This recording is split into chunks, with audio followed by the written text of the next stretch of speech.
Hello, FlossTube. Welcome back to Grandma's World. It's been kind of fragile here, and I'm sure that I'm not the only one going through this. The COVID virus is changing our lifestyles still, and starting to creep in personally in our county. In that I know people who are being touched by it in some rather heartbreaking ways. So what I decided to do today, it inconvenienced me in that I had this day set up for someone to come and help me condo my fabric supply, and that's not going to happen, and I'm frustrated by it, but I know I'm actually lucky because so far my family has been spared any heartbreak within our family from all of this. So I'm just going to try to comfort myself by puttering with my fabric and floss and doing some arranging and doing some chores that are fun to do. I will say I want to give kudos out to my son.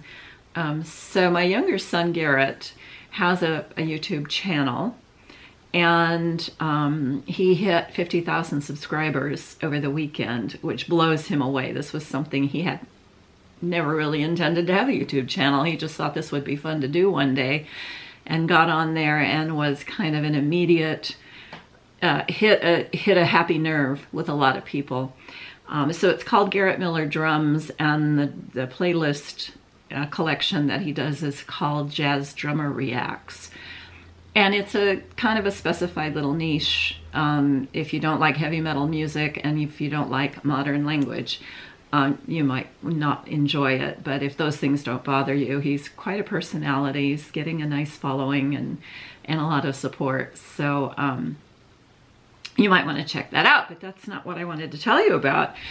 He's also just a very nice man, and it was Sunday was Easter, and his little boy is 2, not quite 2. He won't be 2 until next month, and it was his first Easter egg hunt, and we were all missing it because we're all sheltering at home.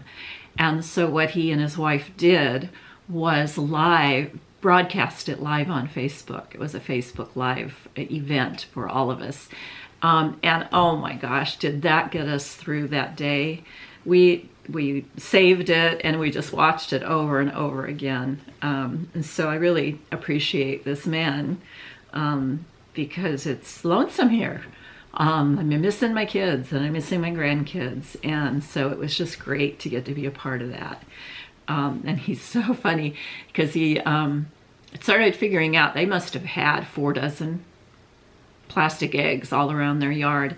And by about the third of them, he was carrying this little basket around, and he put the one in, and then he put the second one in, and then the third one in. And then about the 4th one, he started realizing that he knew all those colors. So in his emerging language, he was declaring the popo one and the yeah one, and oh my gosh, we were having so much fun watching him just calling those colors out and putting those eggs in the basket. So that made my weekend tolerable, and now what I want to do is just play with cross stitch and some fabric and stuff, and it's not very well organized, and we'll just have to see how it works out. It looks like fun to play with this stuff for me. Okay, so the first thing that I want to do is a little quick progress report. I have been doing stitching, not as much as you might think when you're kind of trapped at home, but I have other things that I do here. And I do visit my mom. I have my 3 days a week that I travel to the next town to do her supervision. And since she hurt herself, we had gradually pulled back as she got stronger and stronger and more able to handle herself.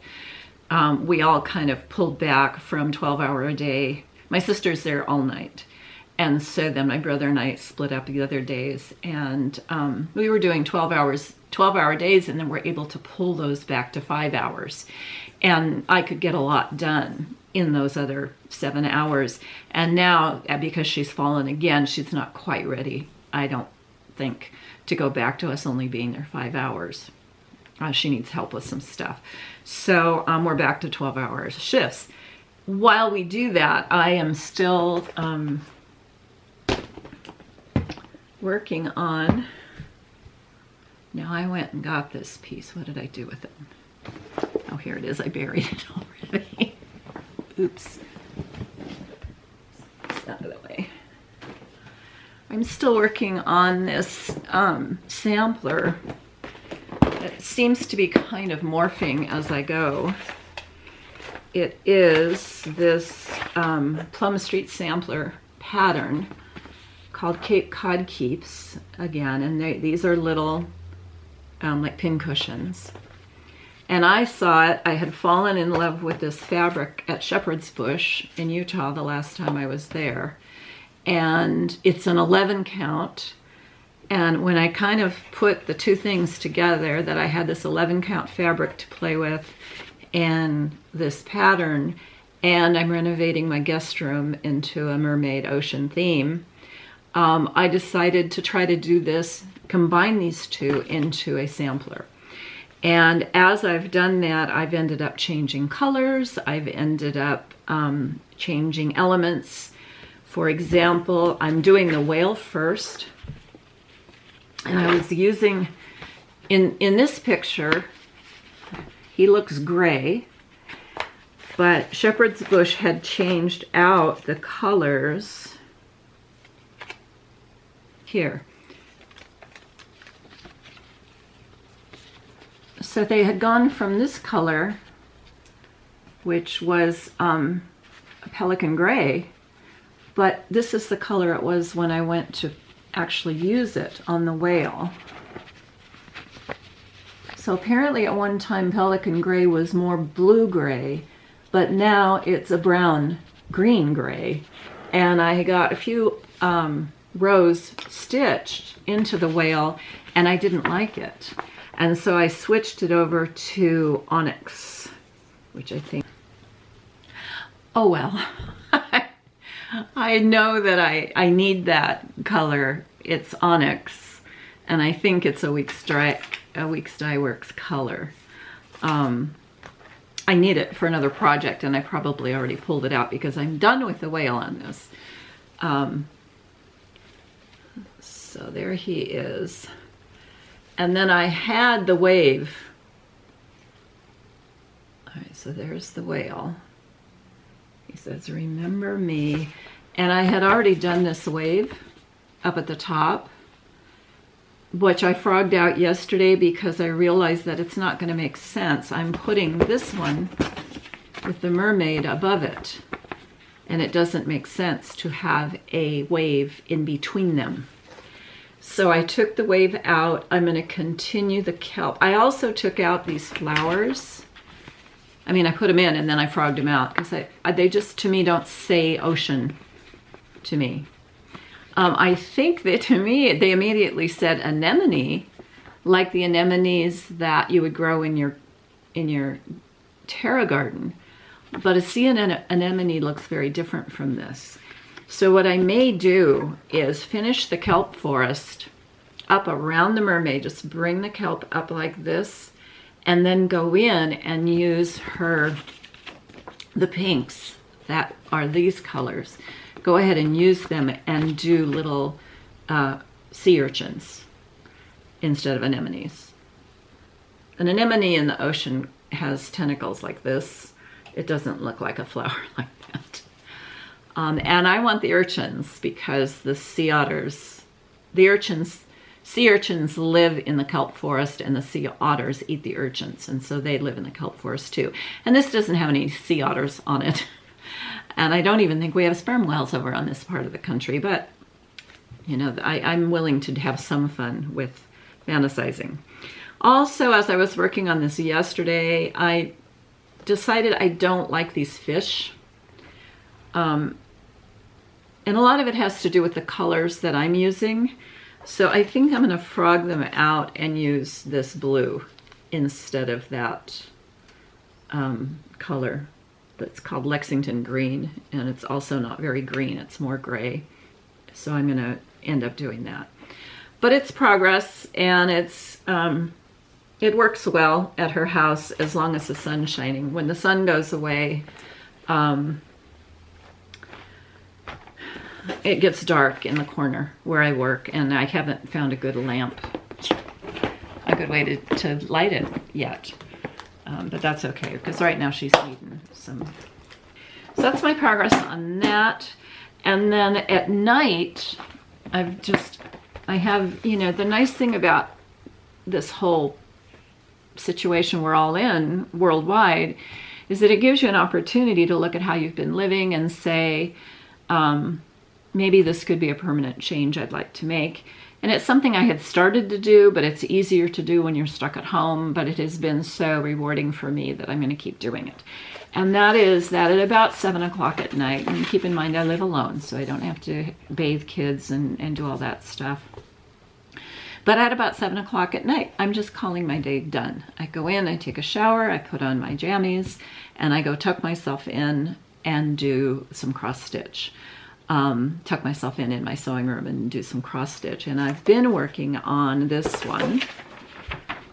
This was one of the donations. This was by the Blue Flower for the Be Well and Stitch connection campaign that they've been doing. And this one just spoke to me, Let Joy Be Unconfined. And I decided to use a piece of fabric that I had ordered for something else, and it wasn't appropriate, but it totally matches the room, my sewing room. And I decided just to go through my floss and pick flosses that I've purchased over the years with no purpose in mind. I just thought they were beautiful when I saw them and grabbed them, and that's what I went to do this piece. And I am really happy with the way that it's turning out. And I'm almost done with it. So here's the way it's going.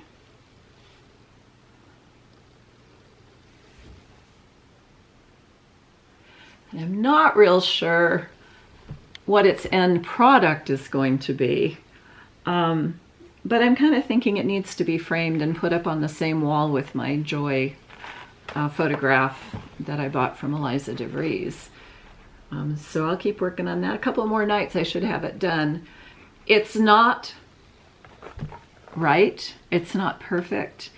I kept making mistakes and frogging them and fixing them and frogging that, you know, then I would screw up the correction and have to frog it again. And I finally decided, you know what, I need to give myself a break and not, I'm so distracted by everything that's going on with COVID and the dominoes that are falling because of it, and my friends who are in financial trouble and my family that's struggling, and that I need to forgive myself those mistakes. So it's going to go to the press with not being perfect. And over the years, if I look at it and say, oh, that flower was supposed to be one row closer to the words there, it'll just remind me that what this time was all about. That this time is all about getting your priorities rearranged and maybe forgiving yourself for mistakes from time to time and not being quite so stressed out all the time. Another piece that I want to do, so where I am right now, I have all this fabric, sewing fabric, because I'm a quilter, and I have all this quilt fabric that I purchased over the years because I thought it was beautiful, and I never had any intention of doing anything with it. I'd buy maybe a half a yard just because it was pretty.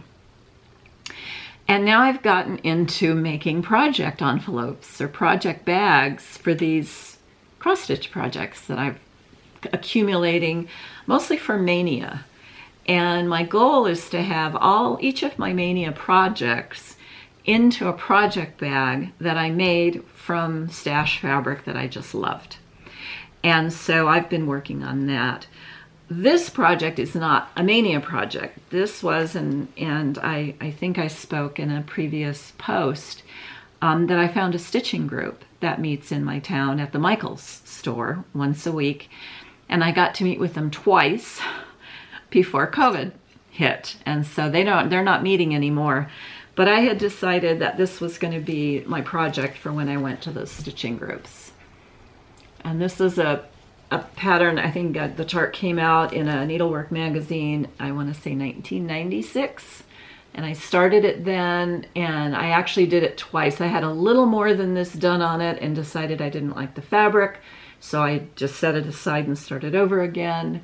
And now I'm really happy with the fabric and I'm happy with the way it's going.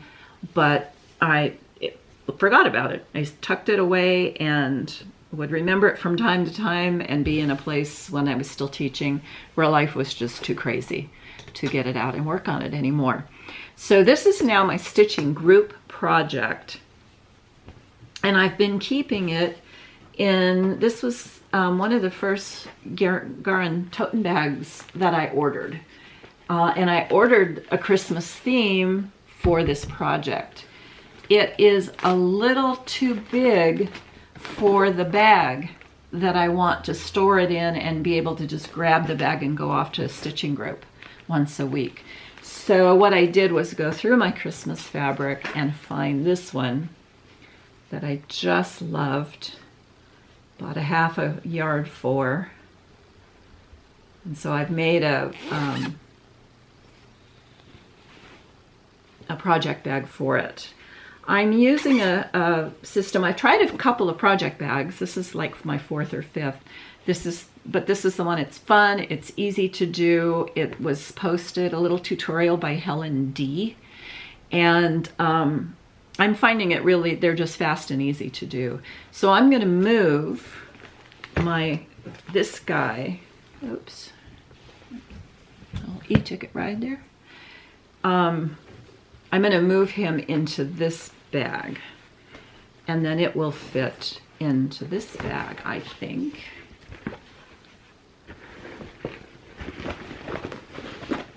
Yeah, it'll be easier if I go this way. I think once it's full of stuff, it'll fit in here easier than the big GaRon Tottenbag did. So that's part of the plan for today, is to make that move. And what that does is give me this beautiful tote bag for one of the other MAYnia projects.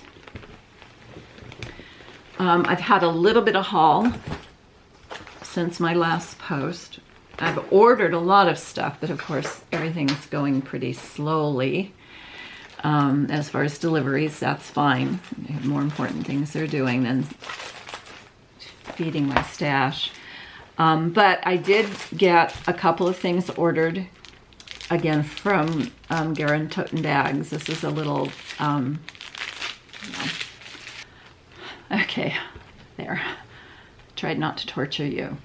I bought one of their novelty bags. Hello. Needlework notions, a notion bag. Because I love this fabric. And so I need to move. I really would like to have my stuff. How can I explain this? I was trying to have needles and needle threaders and seam rippers and scissors in each kit.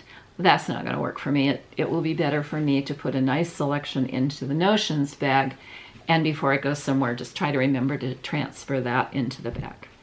So that's what this is. And then I also took delivery on a new R&R Q-snap lap frame and ordered a grime guard. I can make grime guards for regular stuff, but to work on the lap frame, I just am going to let Ronnie. He does such a good job of reinforcing the holes.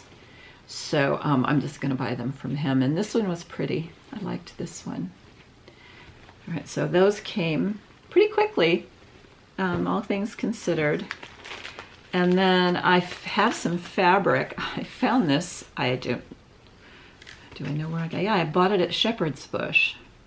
It's a nice big piece of Aida. I always pronounced it Aida, like the opera. And now I hear people call it Ida, or they call it Ada. And so whatever, it's pretty. It's a pretty lime green, but not in your face neon lime, and I'm going to use it for these new patterns that I bought, and this is part of the haul. As I keep meeting new designers, they keep introducing me to other new designers. So this is a designer called Soda Stitch, Sense of the Daily Art. Oh my gosh, did I have fun on her site. But I bought 2 Halloween, let's see, yeah, I actually bought 3 Halloween pieces. So I bought this one, it's called Happy Halloween.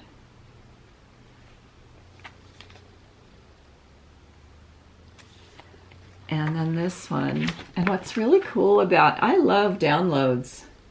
And I have Hewlett-Packard's Instant Ink program, so I don't worry too much about how much ink I'm using. So I'm able to make the purchase and download them right away and get them into page projectors, and I'm ready to go. And I'm going to use this as the background for these. I think that'll be fun and pretty. Just enough challenge to make it rewarding, yeah? Yeah, so I'm excited about that. And then I'm also excited about my, oh, and here's the other Halloween one. This is just a small one. But I think there should be enough fabric for this one to be in there. And some of these are going into my MAYnia collection, which is why I'm just tossing them over here for now, excuse me. And then, as I said, I'm doing a mermaid theme in my guest room, and she had this one, Mermaid Kingdom.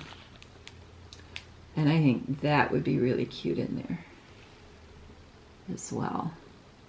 I might have the fabric for this already, but I am also have gone a little stash nuts ordering fabrics for some of the MAYnia kits, and while I'm in there, I'm going, well, I can't just order one piece. Aren't these pretty? So I've been ordering other fabrics, and they aren't in yet, so I can't really do them. And then I'm totally into the whole Witta thing. And by the way, I got my backstory on Sam Bellamy all wrong. So when it's time to start The Shores of Hawk Run Hollow, I'll retell that story correctly. But anyway, I'm totally into pirates too, and I might do this one for that guest room. This is also the soda chart called A Pirate's Island. Look how cute those elements are. It is so sweet. So I will be looking forward to doing that. And then I also, this is abundance to me. I don't do shoes, and I don't do clothes, and I don't do jewelry, and I do very little makeup. My addictions run more to plants for the garden, or obviously cross-stitch supplies. And it occurred to me, I had completely forgotten, let me put it this way, how much easier it is to follow a chart when it is on a magnet board. And so I went to 123 Stitch, and I feel absolutely wealthy right now because I could get 3 of them. So this gives me a total of 4 of these magnet boards that I can use now when I'm getting ready to do these projects. So hi FlossTube, I'm back. It's Debi. I spent like 3 hours yesterday recording a whole bunch of therapy, floss therapy, fabric therapy. It was a calming experience for me because I was having some issues with the virus and all. But at any rate, when I sat down to do some editing last night, I realized that the camera had shut off and eliminated some stuff that I had wanted to share in this video. So I'm and include a little more haul. And then try to repair what got left out when I sat down to edit last night. So I had sent away for some floss and some patterns to Jen Stitching Niche on Etsy, and it came in today. That was super fast service. Appreciate it. The flosses are for my primitive hair mermaid that it will come up in the video so that I can get started started on that, Mermaid of Salem Bay. And so these were the gentle arts that Jen had that I need to, I need some more. She was out of some of them. But certainly this is enough to get started on the chart for MAYnia. Aren't they pretty? They're so pretty. And then while I was there, I decided to get some charts. One chart somebody had shown, one of the FlossTubers had shown, and I said, oh my goodness, I think I need that. And then while I was there, she also had a couple of other charts that I had thought about buying, and I decided to go ahead and get them. But the one that someone showed that I fell in love with was this one. Christmas is Coming. It's Santa on a snail, pulling some, like on a little, the snail's the locomotive, and the rest of it is a little train, and there's a house, a home, and a, looks like a little boat with sails with some birds in it. So I'm guessing it's that is a sea snail, not a land snail. So I looked at it, I said, you know, that would be really fun in my guest room. So I ordered that chart. It's a Barbara Anna Designs. I see more and more by her that I really love. And then the two from the Magical Mystery Tour series by Blackbird Designs. I got Octopus's Garden, also for the guest room. And Yellow Submarine, and I don't know if I'll do this one or not, but it really struck me, so it might go into the guest room eventually. This one I would love to get started on as part of MAYnia though, so I will do that. I'm going to add both of these to my MAYnia list. I think I had 2 slots available, so I'll kit those up and do that. So that was Jen's Stitch Knit. Jen's Stitching Niche. And then this next part, I really am not sure how to handle this. So I had to give it some thought for a while. I ordered some fabric for my MAYnia projects from a fabric dyer who is very highly respected within the FlossTube community, and the service was fantastic, and the fabrics are lovely, and they're very good quality, and I really don't have any complaint about the dyer. So I'm not going to mention the dyer. I don't want it to give anybody a negative review on something that I think is just a problem that doesn't have a solution.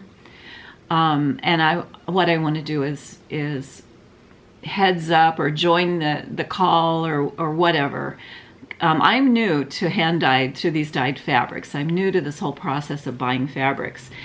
And I am convinced that what I need to do is try to find a supplier, a local needlework shop somewhere within 50 miles of me, maybe even 100, where I can go and actually see the fabrics and buy them after I've seen them physically. My local needlework shop, I've never seen dyed fabrics there. I'll have to ask her if she has them in some place that I'm just not seeing them. Because what I got was not what I ordered based on the pictures. And so I'm going to show that, and I don't think, nobody's trying to pull one over on me. This is just the way these things are. What you see in a picture is not necessarily what's going to come in your package. So this was one I saw, because again, I'm not criticizing the company. This was the one I saw, and what attracted me is the coloring, the oranges, those pale apricots and oranges, which are the colors of my sewing room. And I said, I'm going to go ahead and buy that. There might be something I can do with that somewhere along the line. This is what came.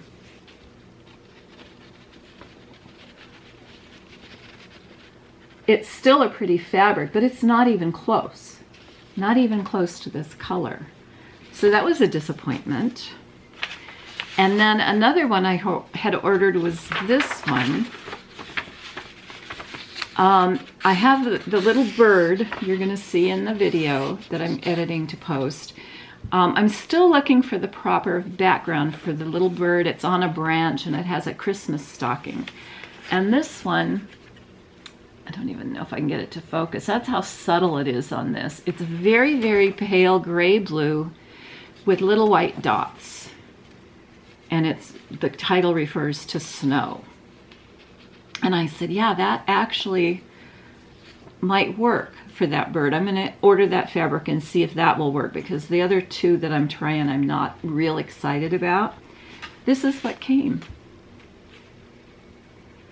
It's nothing like it. Now this is an adorable fabric. I'm happy to have it. I'm going to tuck it away for something with Easter someday. But it's not at all what I ordered. And it's not going to work for the project I had in mind. This is another one. I'm not real sure name-wise what I ordered. There's no invoice with this. There was no invoice in the package that I found anyway that told me the names of the fabrics that they were sending. And I don't remember exactly the names that I ordered because I was just clicking on pictures. But here's what I ordered, and I was looking for something that would be an ocean or a sky, something like that, I think. And I got this. Now, I do have a memory of ordering something that was aqua, ordering the color aqua. So that may be what I got. And, you know, this could be the closest one to what I ordered after all. But when I went back through the site, I didn't find it. So, at any rate, that's another adventure. And then there was this one. And again, I don't remember the name of the fabric I ordered, but I was looking for something that I could use for Halloween. And I didn't want it to be black and white. I didn't want anything really dark. So I remember debating between these two fabrics. This was one of them. And this was the other. And what I liked about them was that they were kind of stormy sky looking, but grays, not too dark, not going to overwhelm the pattern, but were going to be good backgrounds. So one or the other, I ordered one or the other. I think I ordered this one, but when I saw this one, I wasn't sure. But the point is, it's the same concept. It's going to be a fairly medium to light gray, and this is what I got. This is not what I want. I don't want this dark for the things that I have in mind for it. Now I'm going to keep it because it's a fine fabric. But I'll use it someday, but it's not helping me get ready for MAYnia because it's not what I wanted. The biggest disappointment was this last one. This will be the third fabric I've bought for this project, and I really thought I'd found the perfect fabric. It's for the whale, the mother of the ocean, for Primitive Hair, by Primitive Hair. And what I loved about it was that it looks like a piece of parchment.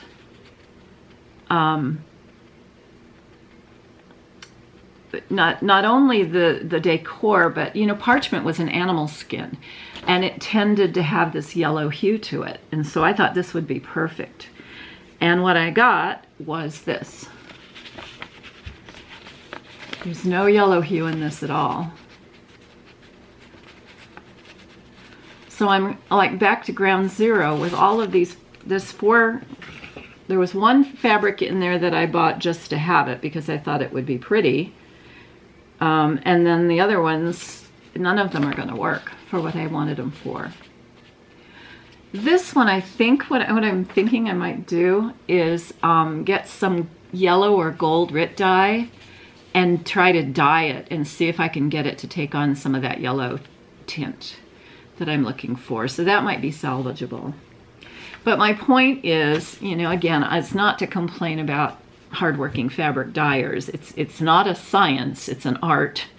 And so it's not necessarily something that can be reproduced exactly the same way. I've learned that with the flosses, the over-dyed flosses. I think I talk about it in this, whether I'm going to edit this in. pelican gray that was called for in one of my charts in the picture was a blue gray, and when I started working with it, the newer version of pelican gray was a brown and green gray, and it didn't look good at all. So it's a common issue, but I'm just, you know, kind of psyching myself up, I guess, to say in the future you're just going to have to go see the fabrics. I don't think I'll be ordering online very much anymore if this is what's going to happen. And like I said, this is a reputable dyer. So just, if you're new like me, just be aware that you're not always going to get what you think you're ordering. And it, in a way, it explains, like, some of the people, I'm watching Sunshine Stitchers, and they're on Fabric of the Month clubs. And they're always pleased with what they get, but they're not, they're just ordering fabric to build a stash, which is what I apparently am doing right now, and not necessarily trying to order something for a specific project. So, you know, for whatever that's worth, I'm going to be being careful to actually see the fabrics before I put out money for them. So, where my camera went off yesterday was sharing a couple of things, but one of the things was sharing my, how I store floss. When I started doing cross stitch back in the late 60s, early 70s, there were not little plastic DMC bobbins in my world. I don't know when they were invented. I don't know, you know, that I would have spent money on them or not. But we did have were the low-ran MasterCards for a 3-ring binder. And what I did one for my mother, one for my cousin, and one for myself, was that I made little fabric notebooks for my floss. And then as I added floss to the collection, I would put them on the low-ran MasterCards, and you can still buy these. So each one, I think, holds 15, and it'll hold a whole skein. This is a whole skein on this one. And then I would put the numbers here, and the number of the page here. And over the years, so this is at a time when you could get, I think, DMC flosses at dime stores or Michael's or Joann were like 29 cents a skein. When I started being aware of what I was buying, they may have been cheaper than that. And I do remember, and I've had that confirmed by other people, a couple of times a year there would be a sale for 10 for $1 for DMC flosses. And when that happened, because I am such a color whore, I would just go buy pretty flosses and stick them in here and stick them in my book. I figured out pretty quickly that this was going to be a pain to kit up anything with the colors. They're not in any order. They're just as I bought them, I added them. So 208, 209, 211, 550, 445, 741, 742, 970, 972, 519, 791. There's no order to it. It's just as I would add them, I would add them to the collection. And the collection's pretty extensive at this point. So I made a index sheet for all the DMC flosses that existed at the time that I made up the notebook. So it was all of these and all of these that are typed here. That was the extent of the DMC collection, and I've just about got all of those. But, and I'm sure we've all learned this lesson, you think you got them all, and then they create new colors, and they send those colors out to designers and say, hey, how about using our new colors in your new designs? And designers are like, ooh, these are so pretty, let's make something new. And the next thing you know, you've got a whole bunch of new colors that you need to add in. It's still working for me all these years later, 40, 50 years later.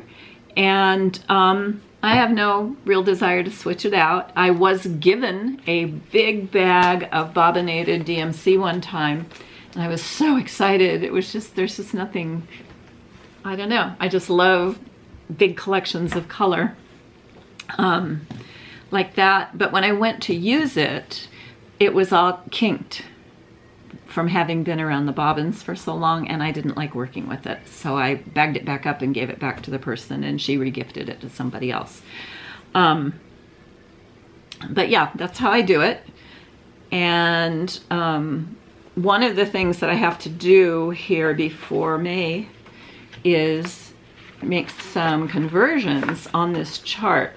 One of the projects I want to work on, I bought this for, and this is, it's a fabric flare fabric called Witch's Sky, exclusive to Stitchery Express. And I had it done on an Aida is how I always pronounced it. I thought it was like the opera, so now I've heard it pronounced Ada or Ida, and I still tend to lean toward Aida.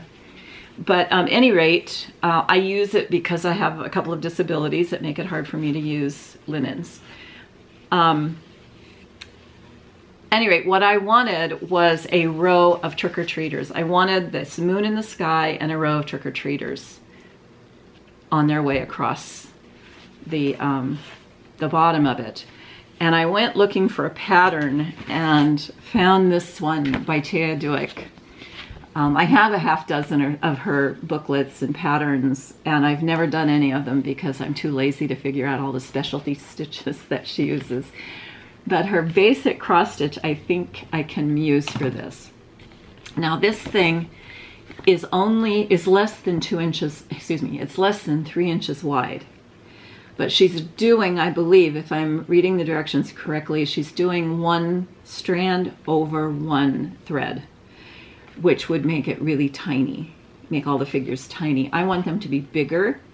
So I bought my Aida cloth as a 14 Aida, which is going to make them double that. So I'll have these little guys this will be 6 inches. This one will be 6 inches. This will be 6 inches. And what I'm going to do, notice that it's a line of trick-or-treaters with a line of houses behind them. So I'll have this set of trick-or-treaters walking in one direction with the houses behind them. And then they're going to walk past the vacant lot that has the garden in it. And they're going to meet up with the other set of trick-or-treaters with the houses behind them that are coming from the other direction. And then in the background, with just that, I'm going to take this moon out and probably change maybe the colors that are in the windows. I'm not sure about that yet. But I'm going to take the gold moon out and just have that big moon behind the haunted house in the background. So I'm really excited about that. My problem is that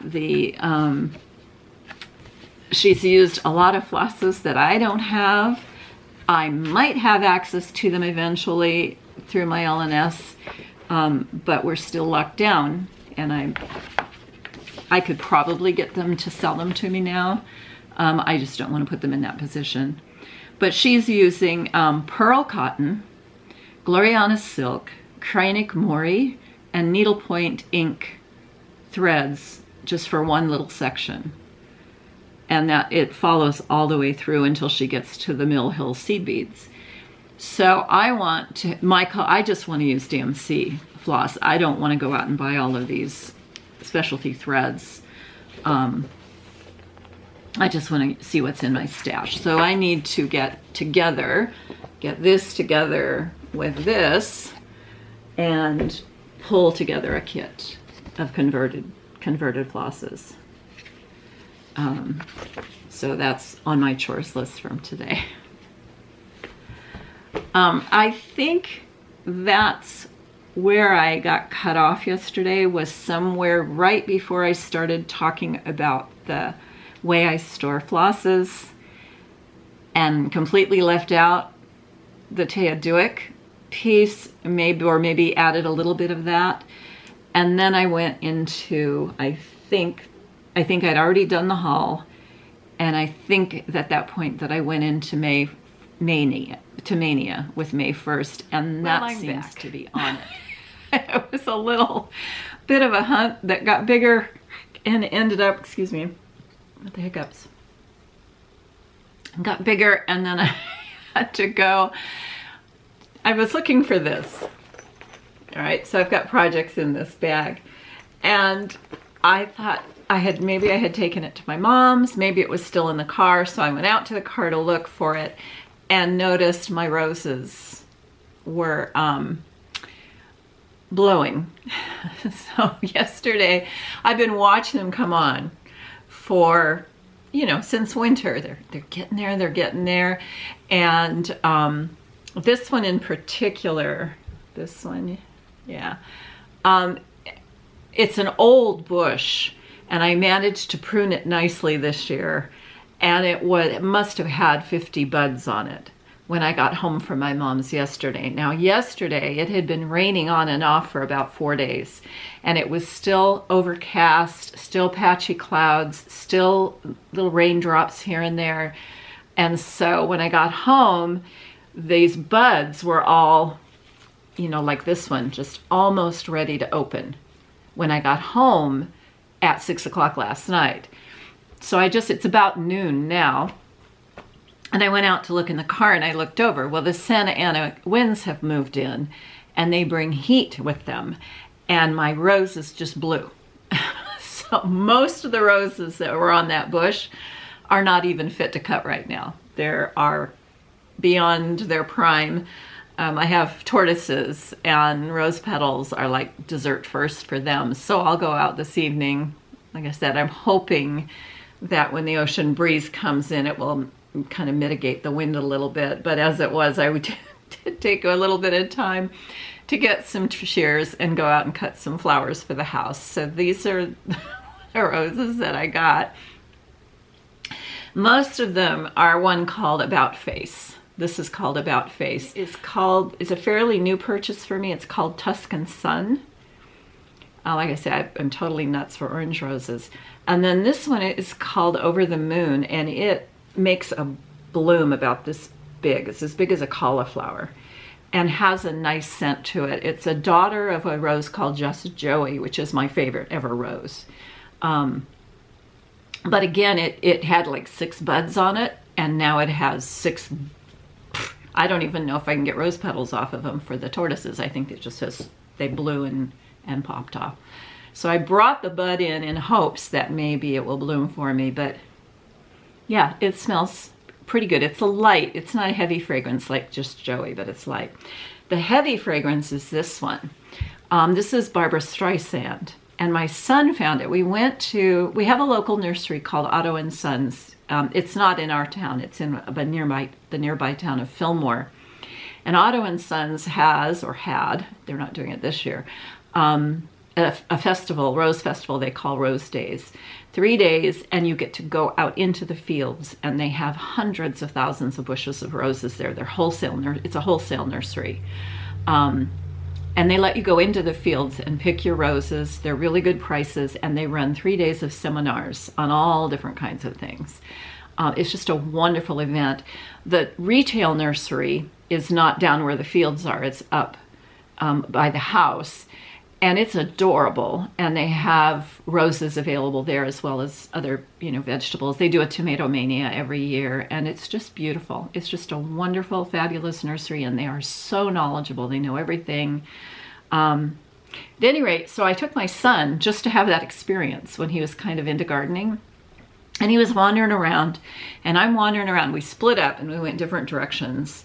And he came back, and I'm, going to the roses that I'm looking at and trying to find one with a scent. And he said, Mom, if you're looking for one with a scent, you should go look at Barbara Streisand.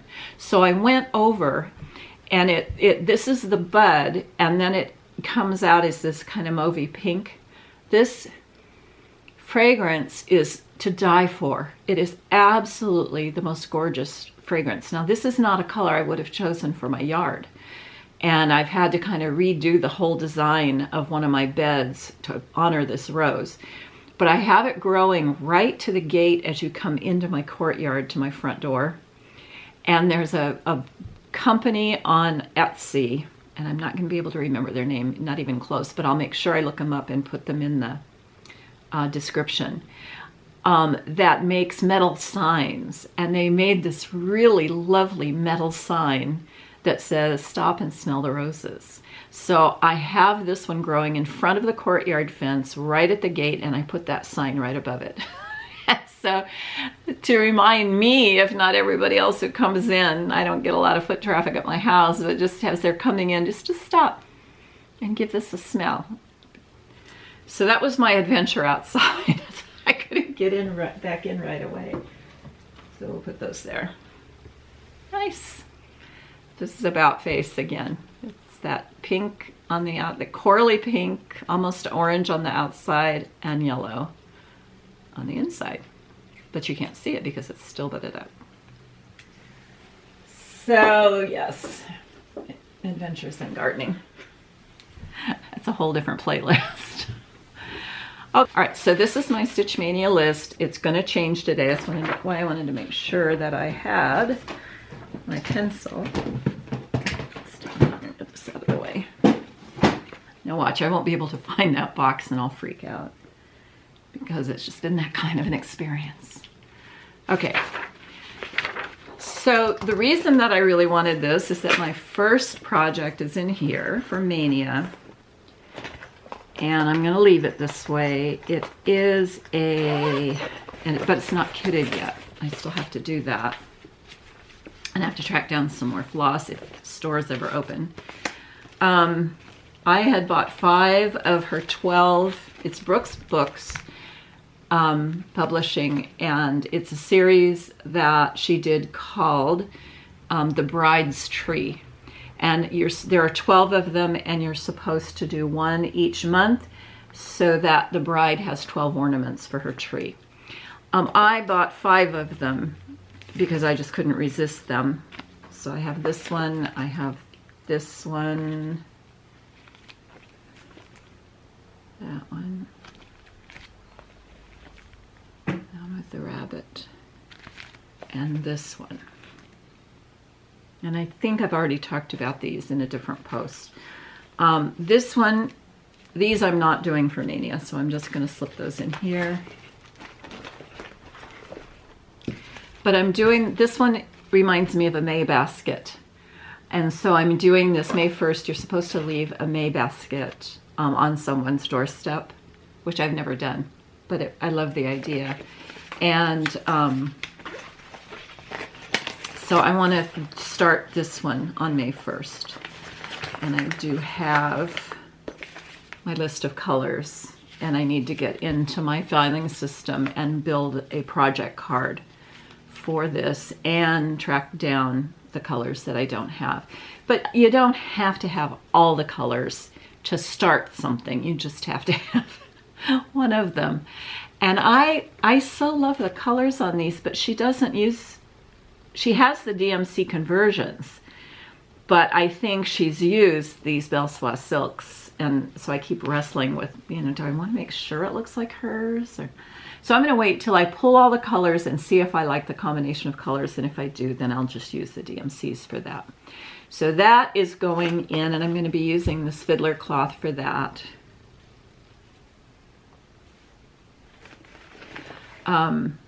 For these. So I need to kit these up. And I don't know that I'm going to make a project envelope for these because they seem to work okay. These might be once they're started. So I'm going to do that one, and I'm going to do this Santa. He's later in the list. But I think I want this to be my to-go bag because it's so convenient. Excuse me, arthritis. There we go. It's cute, but it's also really convenient and easy. I can leave it with my purse and grab it if I'm going somewhere where I can actually do some stitching. So that's number 1 for MAYnia. Number 2, I'm so excited about this. Did I bring it? Yes, I did. I think I've already talked about this here because I think I already showed the project envelope I made for it. But number 2 is the Shores of Hawk Run Hollow. I can't wait to start this. And I think I've told the story, and this is the one that I'm going to modify a little bit to match the story of the pirate ship Whydah, and it's Captain Sam Bellamy. And I've told the story and I got it wrong, and so when it's May 2nd in time to bring this out, I will tell the story correctly about Sam Bellamy. But he did captain the pirate ship Whydah. He did go down with his ship, and so I'm going to replace him here instead of Jacob Pomeroy, rest in peace. I'm going to put Sam Bellamy here. And other than that, other than making a few changes, like where they're doing the treasure hunting for the Whydah, there are sharks, great white sharks. So I think I'm going to take these 2 little fishes out up here and put a shark up there. But those are minor details, I think. But I am so excited to start this. So that's the second. And I made, this is the project, I also made a grime guard out of this treasure fabric, and this is the project envelope that I made for the for that project. I'm having so much fun with these project envelopes, and part of what I want to do is make sure that I know where I'm going with those so that I can get them done. All right, the third, I want to start the Silver Creek Samplers Dandy Dreams.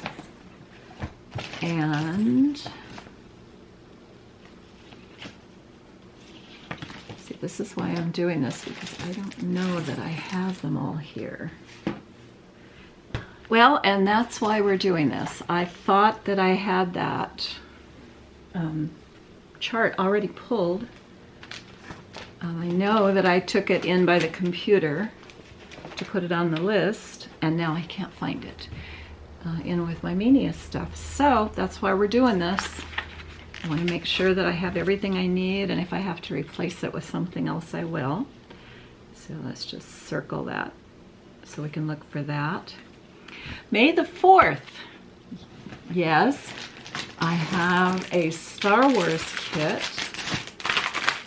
to start on May the 4th, and I have everything set up to make a project bag for it. So that'll be fun.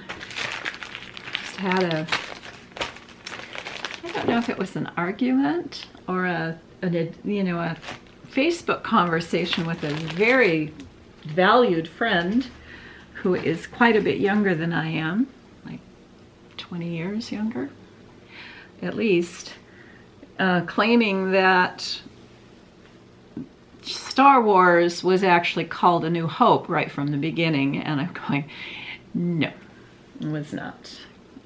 The crawler, he was telling someone else that the crawler at the beginning had the number on it, not had the 4, and all of the old people in the conversation are going, no, it didn't. All it said was Star Wars. There was no A New Hope. There was no number 4. Because Lucas didn't even know if he was making another movie after it. He was making Star Wars, and it wasn't until it was such a big hit that he put his plans for a trilogy, 3 trilogies, into play. And aren't we glad he did? So I raised geeks, they're raising geeks. But in the meantime, I just want to make this project bag for this one, for May the 4th. I don't know, Mark Hamill, he aged so well. He is so funny and so intelligent. Really, really a cool man. Okay, May 5th. Walt Disney's birthday is December 5th. So for May 5th, I'm gonna start this one. This one. And it needs a bag. So I need to make a mark here that I need to make a Disney project bag for this one. It's okay, I have lots of Disney fabric. So that'll be on the 5th. Here. And then for the 6th, which one was it? I have just purchased this one. This is the Good Ship Sampler by Hands On Design. I just have fallen in love with her stuff, like a lot of people. And for this one, I didn't want to make substitutions. I didn't want to do conversions. I wanted to do it the way she did it. So I'm waiting on the fabric. I ordered the fabric from Hand Dyed Fabrics by Stephanie. And then I also ordered, I was able to order most of the Romy's Correct Creations flosses from an Etsy shop. So that's what's on hand for the 6th. As we get closer, if this stuff hasn't come in because COVID is messing up all of, all kinds of shipping and that kind of stuff, then I'll move it later in the month. But because I want to do it the way she did it. And it needs something to live in. This one for the 6th, no, for the 7th I don't have anything in just at the moment. I'll add something. For the 8th, I have this one, Sisters and Best Friends sampler. I'm losing my battery.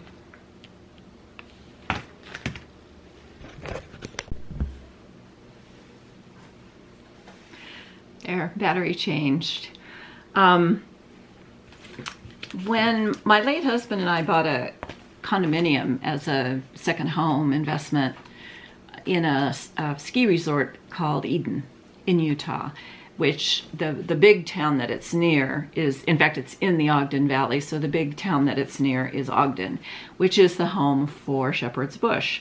And I think that one of the first sets of things that I ever bought in 2002 at Shepherd's Bush, I should look at the copyright and see. No, it had to be after that at a subsequent trip because this wasn't copyrighted until 2003. But this was one of the first things that I bought when we would go up there and visit the condo and stay and visit friends. We had friends up there that we bought it from. So this will be my Friday the 8th start. And it was Sheila on Sunshine Stitchers that inspired me to get this out. She finished the whole series. There are 4 different seasons and they're all beautiful. And so she inspired me to get this to come out and be part of MAYnia. We don't have anything on the 9th just yet. For Mother's Day, I'm gonna do this MAYnia piece. And I had to ask my friend in France how you pronounce this because it's a French company and I'm still not sure I'm getting it right. She says it's MAYnia and you use the French U sound. But anyway, it's called The Swing.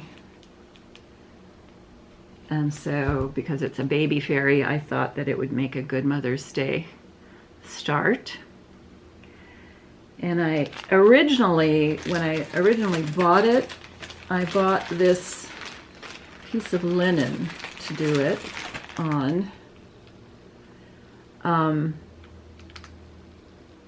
But I've outgrown the linen. I've gotten too old. Too many disabilities. I have retinal scarring. I have essential tremor. I always had essential tremor, but the retinal scarring added to the fact that it's hard for me to find the holes in the back of a piece of cross stitch. Have made me kind of swear off linens for a while, she says. Of course, I have other things that I'm doing on linen, but at least for this one, I've ordered 3 different pieces from Picture This Plus. They said 5 to 7 weeks, and the week before May 1st, so what, another week and a half, week after next, it will be the 7-week mark. But COVID hit, so we don't know what's really going to happen. In the meantime, I found this piece in my stash, and I could do it on this, and I think it would look fine. So either way, either I get the Picture This Plus or I use this piece I already had, but I will start this one on Mother's Day. I bought it when we were expecting our first grandchild, and he's 9 now. So, oh well.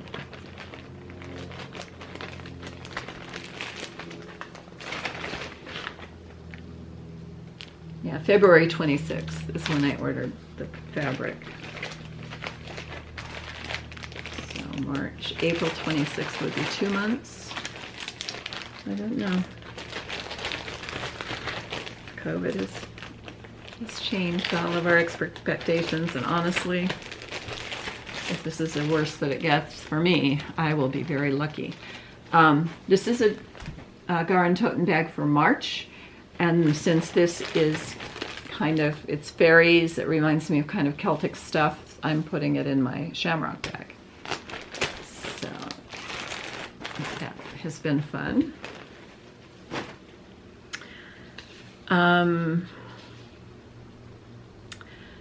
The 11th, I don't have anything. For the 12th, oh, I fell in love with this, and it's French again, and I can't pronounce it. I can't pronounce the store. It's a French store, or anyway, they specialize in French things. Les Produits Parisiens. How awful, I'm sorry. So I'll just put the picture up here and the link down below. It's a Véronique Ingengy piece, and I don't like the check, so I have a different fabric for it. But it's a Christmas tree full of birds.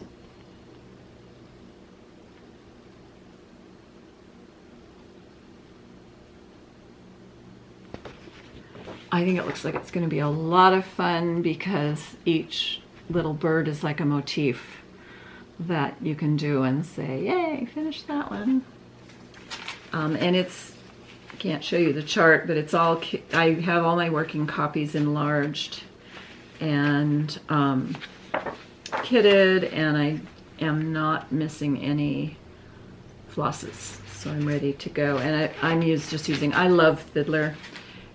It's a fairly small, I think it's probably 16 or 18, but it's a pretty fiddler, and so that's what I'm going to use instead of the check.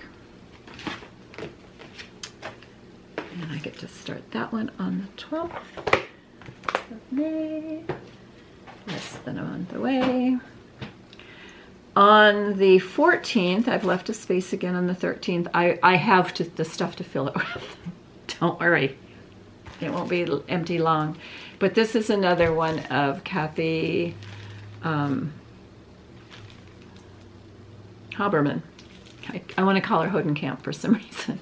Kathy Haberman. And it's I Dream of the Sea and the Wild Salt Air. And this one I need to do the kitting. I need to find the flosses. But oh, I love this.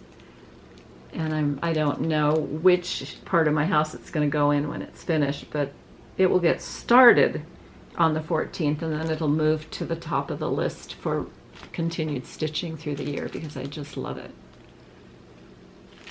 Just love it, love it, love it. One Snowy Night is a piece with a story.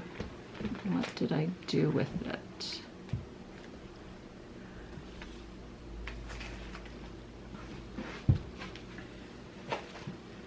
Oh, by the way, all of these ocean themed, I want to make project bags for them, and I have a ton of ocean fabric that I can use. I've had a lot of fun going through it to decide what I want to use. I haven't decided necessarily, but this one kind of suits some of the stuff that I have. Haven't gotten to them yet. I have a lot of this beautiful whale piece because I bought a half yard and then my mother bought me enough to use for a quilt.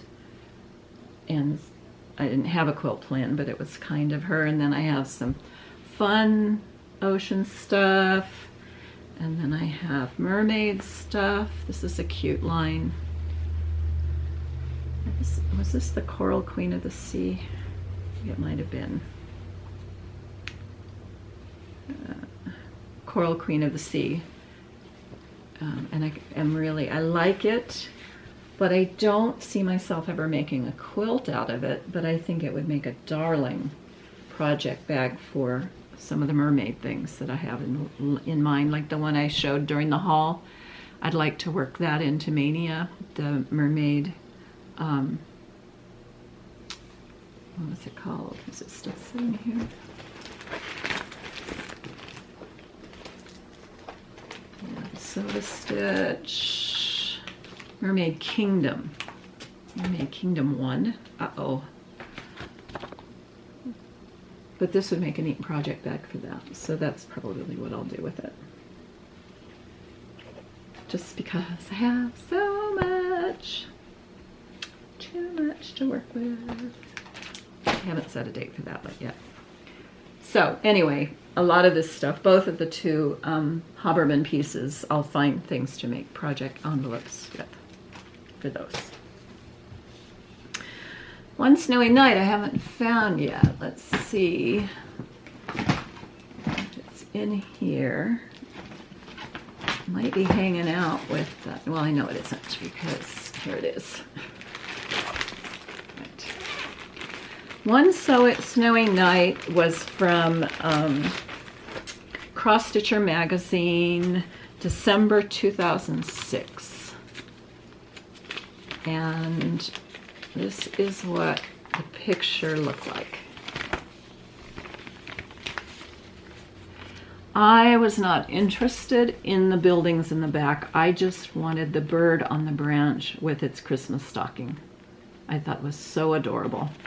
So I bought an opalescent dyed fabric and started, it's a linen, back when I could see. And I started it and was happy enough with how it was going. Life got really busy and I folded it up like this and set it on my sewing table, which at that time was in my family room under skylights. So it was sitting like this, exposed to the skylights for weeks. Months. And when I went to pull it to work on it again is when I learned that you can't do that or you get fading. And so all of the blue faded out of my piece. And kind of, I didn't want it on just plain white opalescent. I tracked down another piece of fabric with the idea of doing it again, and that's been in storage. And I have aged and I've had surgeries and I don't want to work on the linen anymore. So I was just gonna get a piece of hand dye. I have a couple of just hand dyed blue and white. I don't need the opalescent really. I hadn't really decided how I was going to do that. And I saw this one, Gary on Sunshine Stitchers was going to use this on something, and this is a primitive hair piece of linen,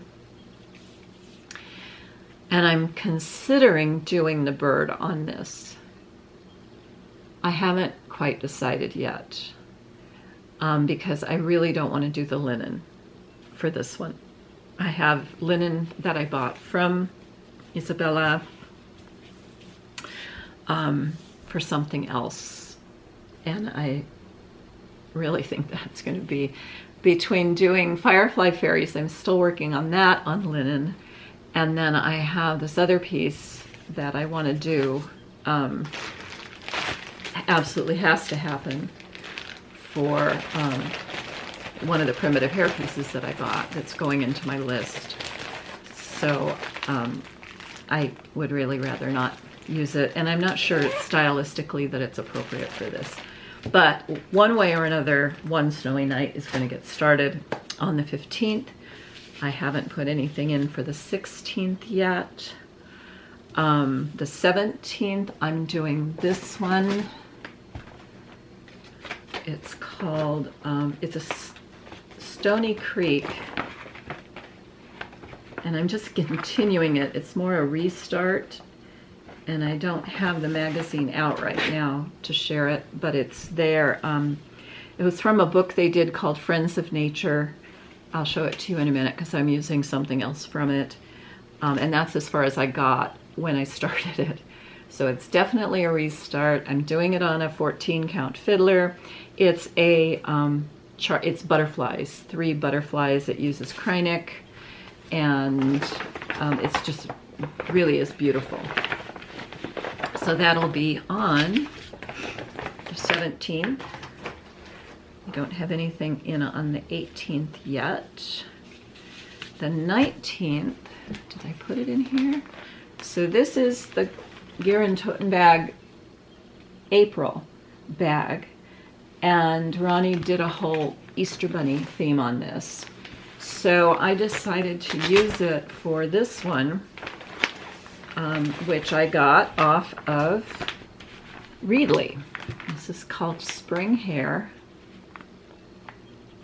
And this was Stitch Roadie Anna talked about Readly. I did pause and checked it out and signed up for Readly, and now my favorite cross stitch magazines, I pay $10 a month, $9.99 a month for Readly, and I can go see Cross Stitch Crazy, Cross Stitcher, Cross Stitch Gold, and one other cross stitch magazine, see what they're offering. Where before, if I wanted to see them, because they come wrapped in plastic bags, you can't just flip through it, I would have to pay $15 for them in this country just to see what was in them. So this has worked out great, and I can print the charts off of Readly. So I was able to get Spring Hair. It's kitted and ready to go. I'm doing it on this Haven. This is a Picture This Plus, but I got it through 123 Stitch because they had it in stock. 16 count Aida, and it's going to live here until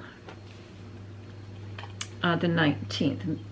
May 19th is the first day of spring, and so that Spring Hair seemed appropriate. Next up will be the Stony Creek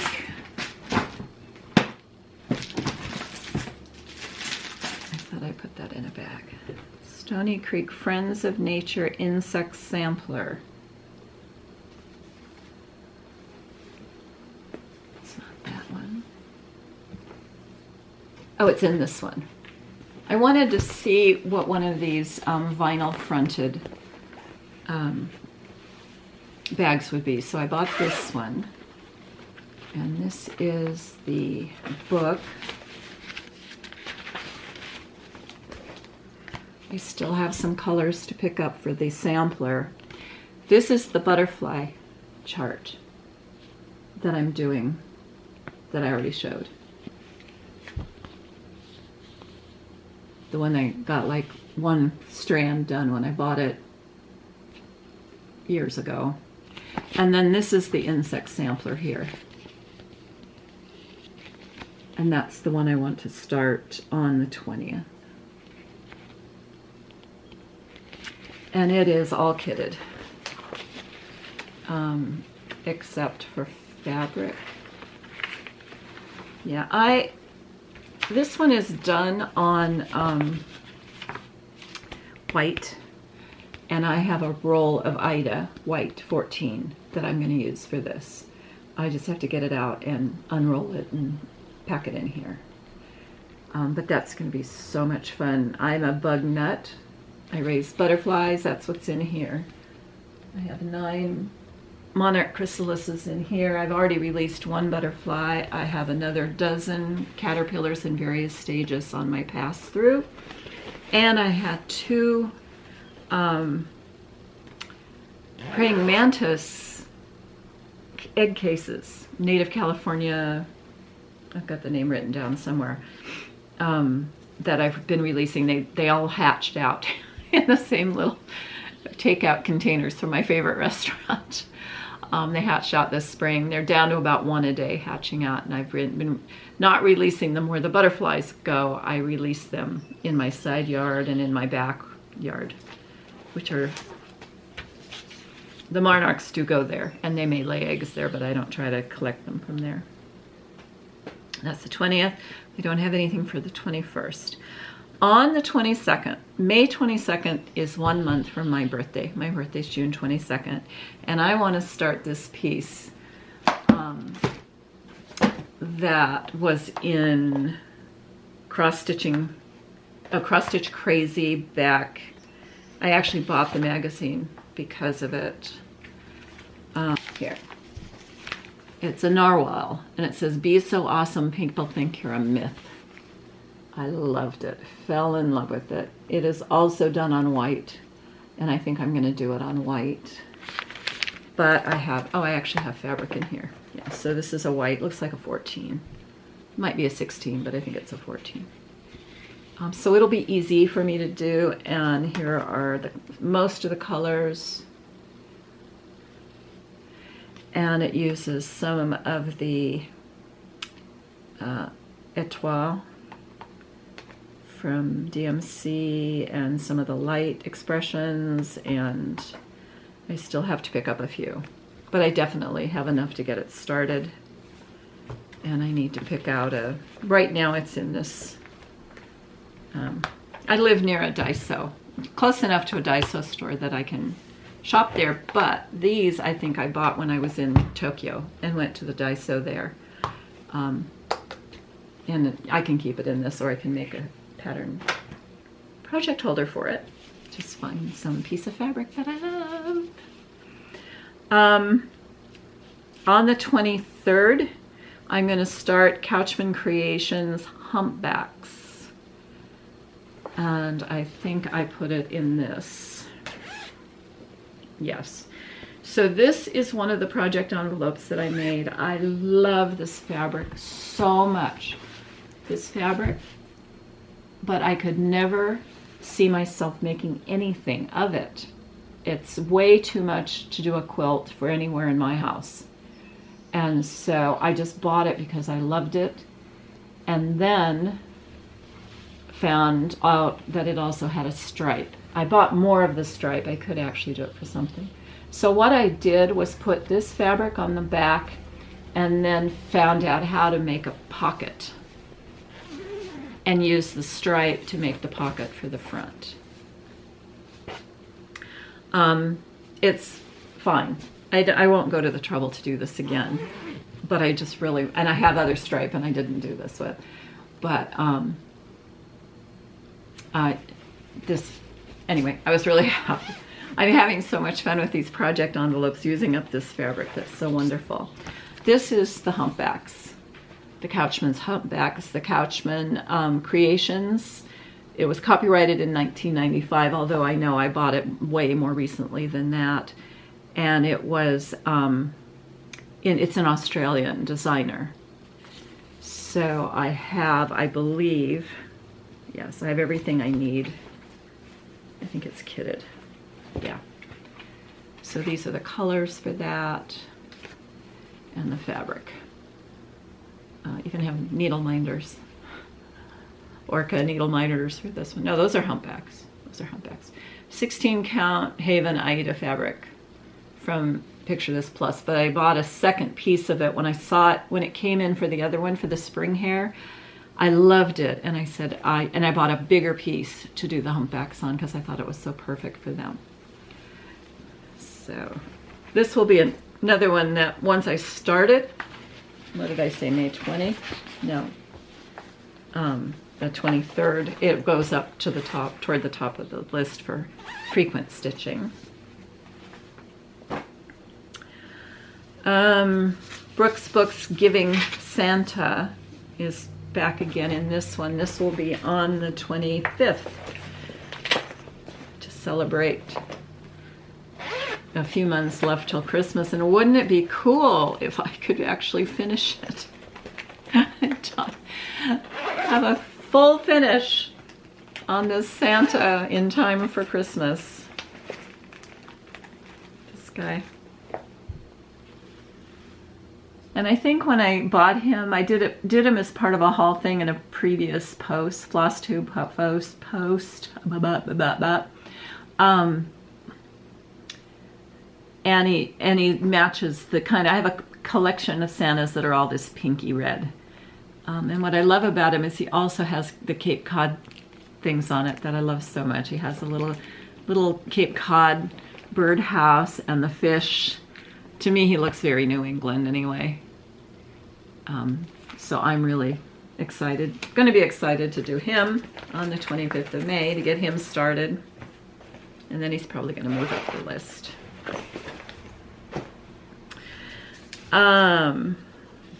J&W Designs, Joy Noel.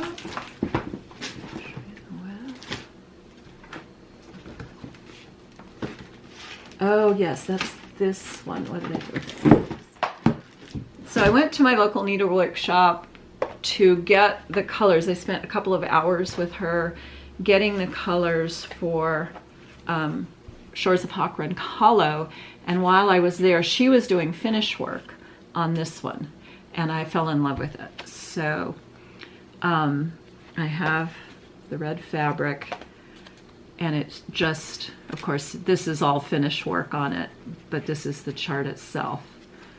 Let me see if I can get it to focus. It's part of their Sweet Nothings line, copyright 2017, designed by Judy Whitman. JBW Designs, JBW Designs. I thought that was an ampersand. Sorry, Judy. But that'll be fun to do. It was stunning in person, just truly beautiful. Truly, truly, truly.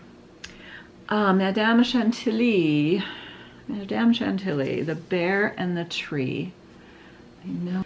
Caroline from Off the Grid Stitching, I believe it was, took a tour of someone's house.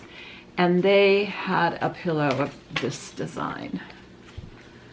And my heart skipped a beat. This is so cute.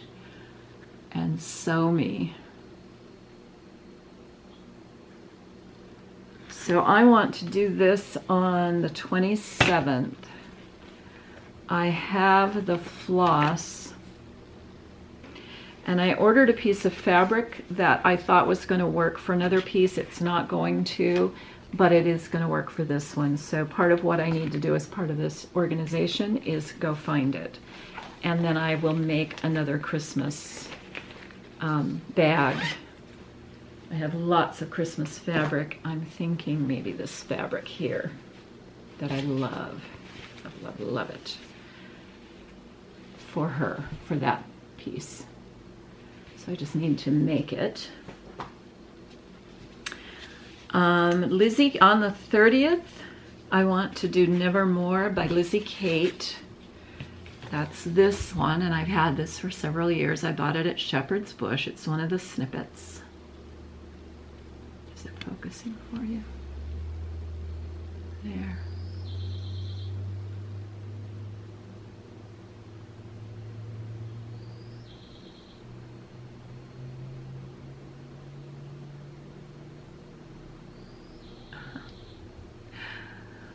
This camera is notorious for not focusing. There it is.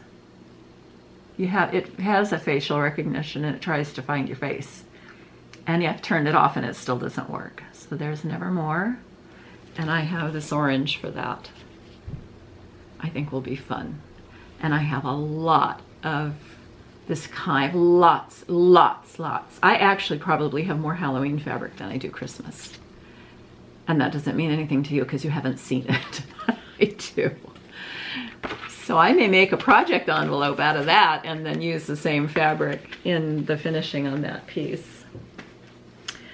And then for the 31st, this was another Gary from Sunshine Stitcher's inspiration. And I'm going to rattle the plastic just to honor him. This is Barbara Anna's Designs Spooky Tree. I just think this is the cutest thing. This is one of those, I'm binge watching Sunshine Stitchers, and he shows this, and I hit pause and go track it down and order it. Just so cute, and it's all kitted. And I have, again, I'm just going to use the fiddler that I love so much for that. I think it's appropriate. And I'll make it a Halloween envelope to go in. So that's the list that's here. My collection has grown since then. Particularly the things that I'm really excited about.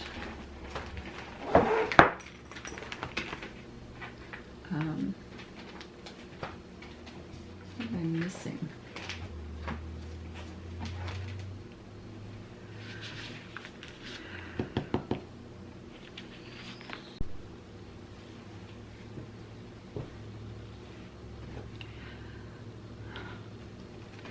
So I have an extensive collection of a design called the Gasleys, and I really want to make at least one project envelope out of one of these fabrics. I've been collecting it for about 5 years, and this is the fabric that I got in my one trip to one quilt shop. Year before last, I went to Pacific Grove, and there's a wonderful quilt shop there that had a lot of stuff that I hadn't seen yet. So I was really stocking up. But I have a huge box of this line that I've been collecting for about 5 years. Probably in my storage unit. I think they're hilarious. So I think the theme of this one, of this line, oh God, I pulled it and then didn't bring it here. She's sewing, and I think she put on a fashion show, so these are the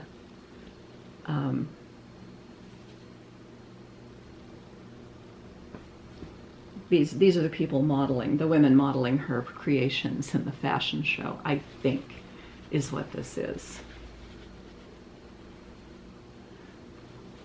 But this is my favorite from what I bought at that trip, and I want to use it for part of it for a project envelope. I think it's hilarious. I like the Venus flytrap. I like the frogs. Can you see the frogs? Do I have it upside down? I have it upside down, don't I? Sorry about that. A lady holding on to the moth.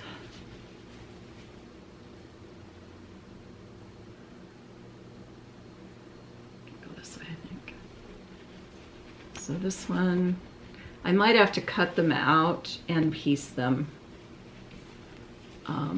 to get all the ones that I want. I want the Venus flytrap. I want the baby in the swing. I want the frog, the lady with the frog. I just really think they're hilarious. There's the fish. There's the fish on that side. So, yeah, but I may do the, I have to go find my Halloween fabric and then decide, because I think that makes 3 now, never more. And the ones I showed in the haul, the Halloween, the Soda Stitch, the 2 Halloween pieces that are going on the green fabric need one of these bags, and I think I might use this for that. Something else that's going into the list, I showed you the Be Well and Stitch piece I'm doing about Let Joy Be Unconfined. When I finish that and I trim it down, I'm going to use that fabric to make a biscornu.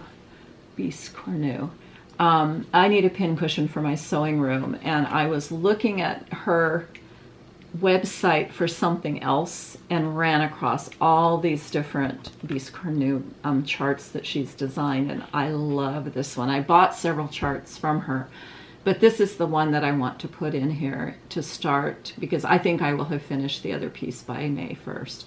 So I'm going to write that in. let's see. When do we want to do that? How about right here on the 16th?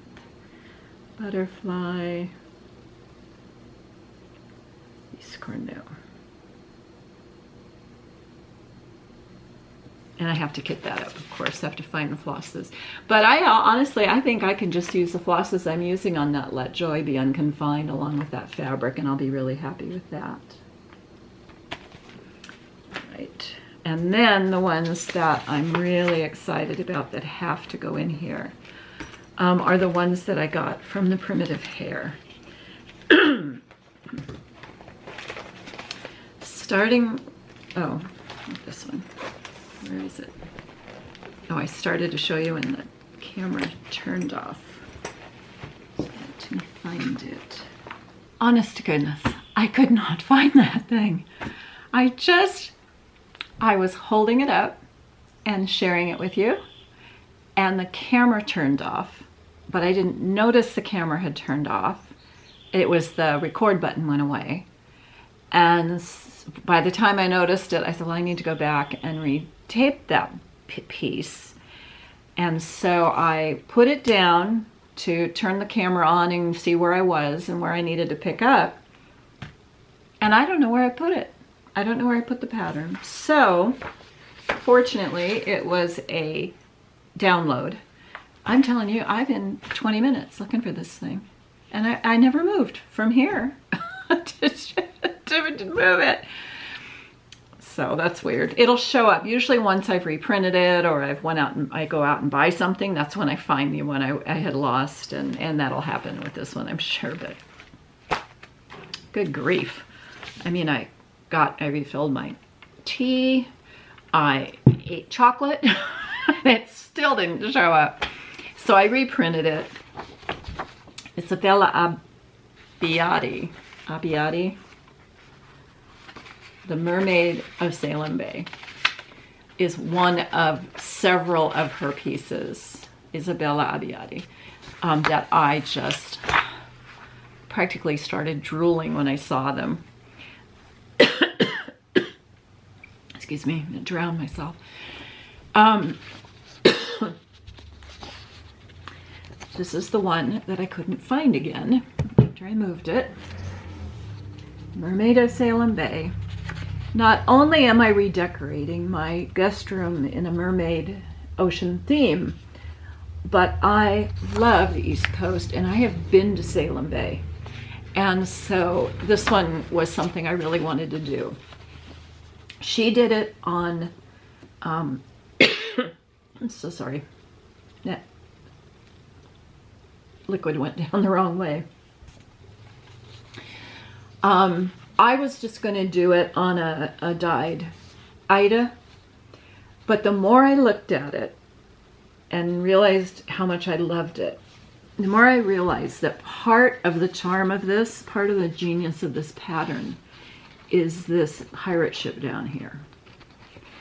And it's not part of the chart, it's part of a piece of fabric that she designed and prints herself, or has somebody print for her. And so after much deliberation and quite a bit of suffering over the whole decision, I decided I needed to do it on her linen. So I ordered that and it came very quickly. Let's see if this will work. It is absolutely gorgeous. Just stunning. I don't know if it's going to show. No, the light is too awful in here.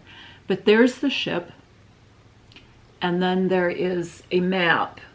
The whole background of this fabric is a map.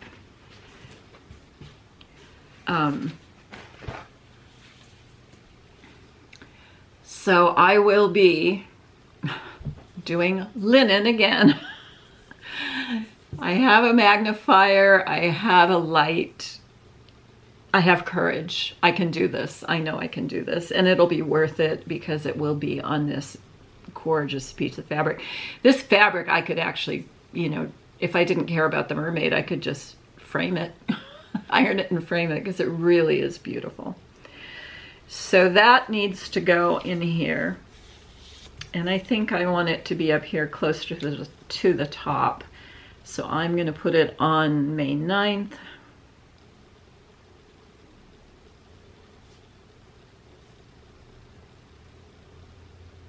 The Mermaid of Salem Bay. And I'm waiting on the flosses for this. I ordered them. I was going to try just to do something with a conversion, but I decided I am so in love with this chart that I really want to be using the proper flosses on it. So I did order a half dozen of the Gentle Arts flosses that she used. I haven't traced down the crystals yet. I've gone to her blog and not found them yet. So I'll just have to email her when the time comes and see if she can help me, direct me to where I need to go. Kind of want to wear this around my neck now so I don't lose it again. I hope it's okay over there. Second piece that I fell in love with is this one. It's called Mother of the Ocean, and it's a whale piece.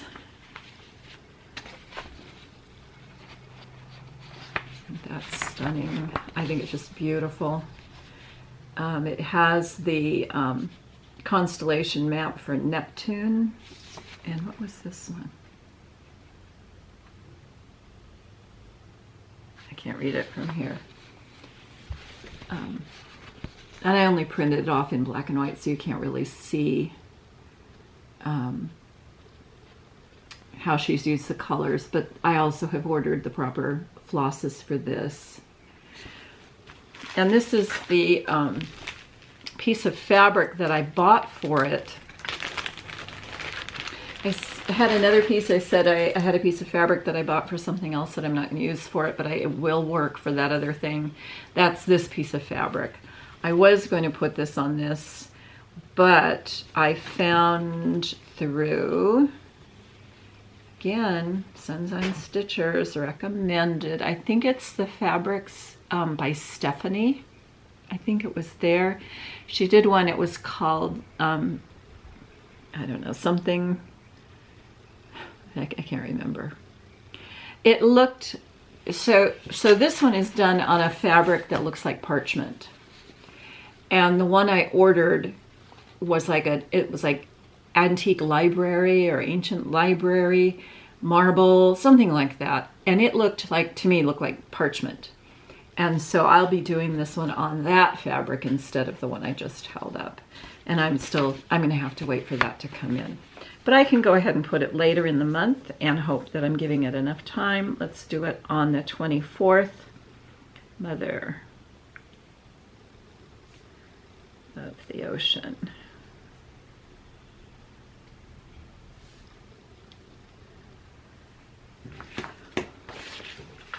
I also ordered a collection of Christmas ornaments from her, but I'm not going to put them in MAYnia. I'm going to just have them to work on at some point. But they're cool. Very cool.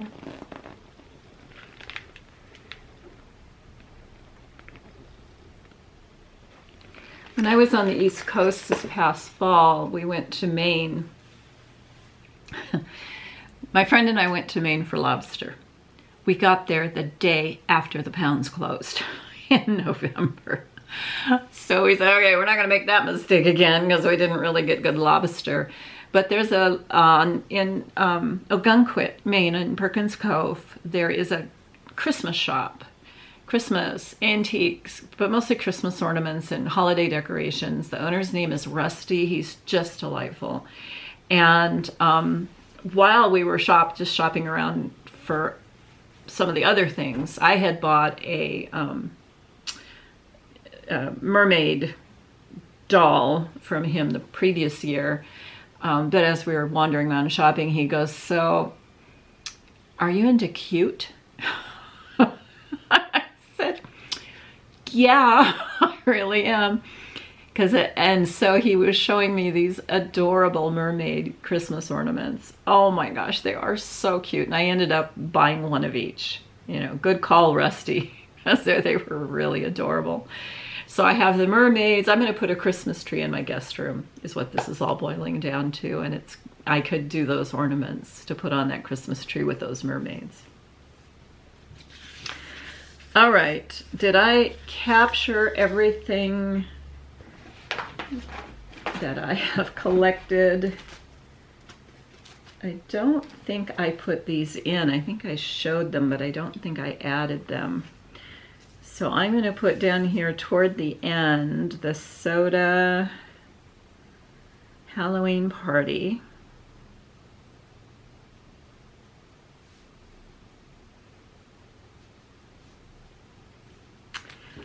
And then earlier,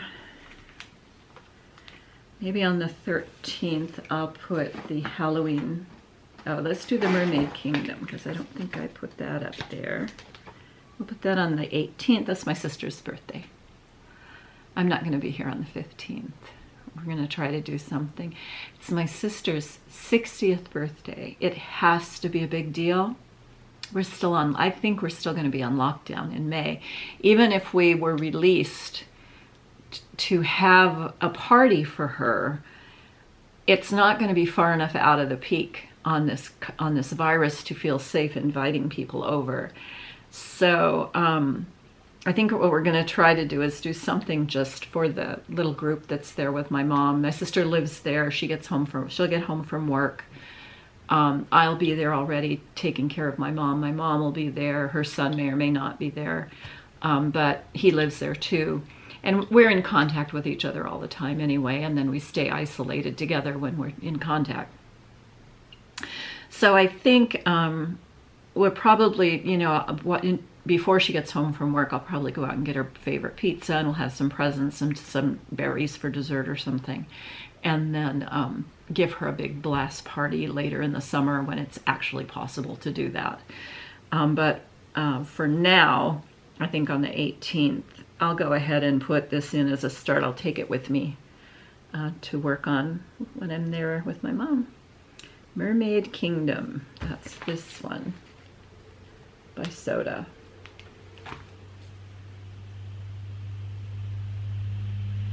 One, I'm kind of anxious to see what 2 looks like. Maybe I'm anxious to do that. I don't know. All right, so I have those. How many slots do I have left? 1, 2, 3, 4. So I guess I don't need to be in too big a hurry to fill those slots. And instead, I'm going to start winding this up and going and actually doing the gathering together for these. I said for one of those that I was going to, I had something that I just loved, and I would put it into an envelope that I loved. Which one was that? Oh, this one.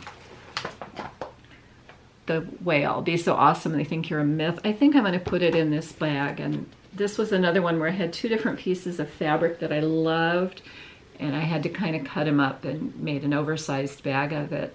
I am such a Holly Hobby fan, and so it was fun. You know, I was shocked to find the fabric in the first place several months ago, years ago, and never did anything with it. So this is my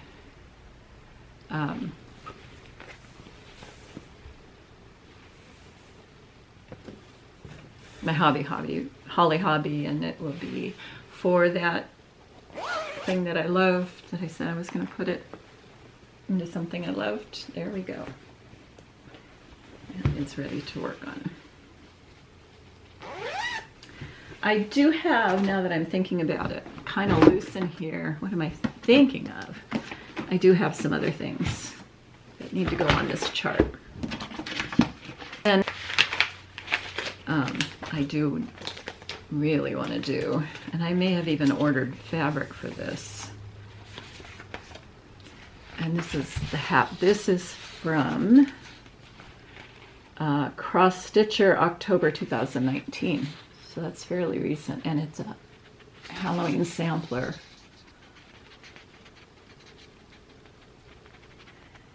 And it is kitted. I loved this across the top. I think that's just really nicely done. And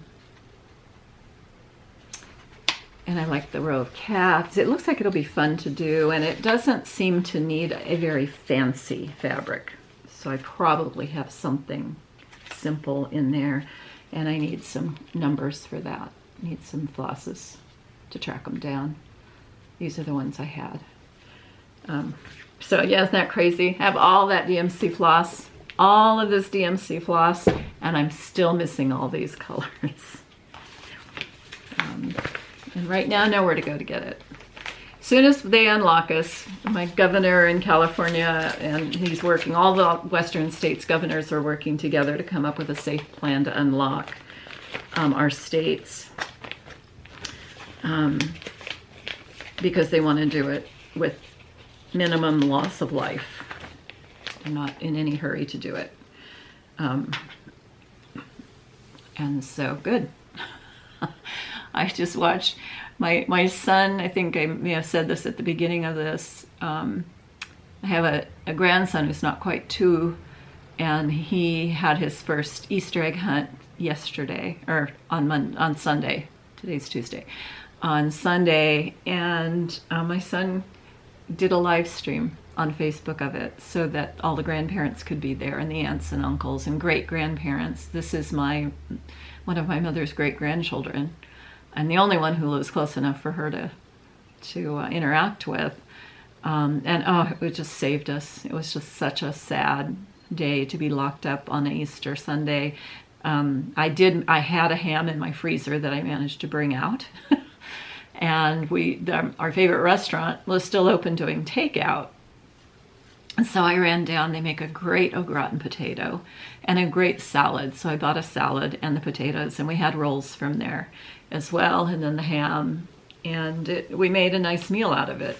And then to be able to watch him over and over again hunt those eggs down was just priceless, just great. So we'll get through it.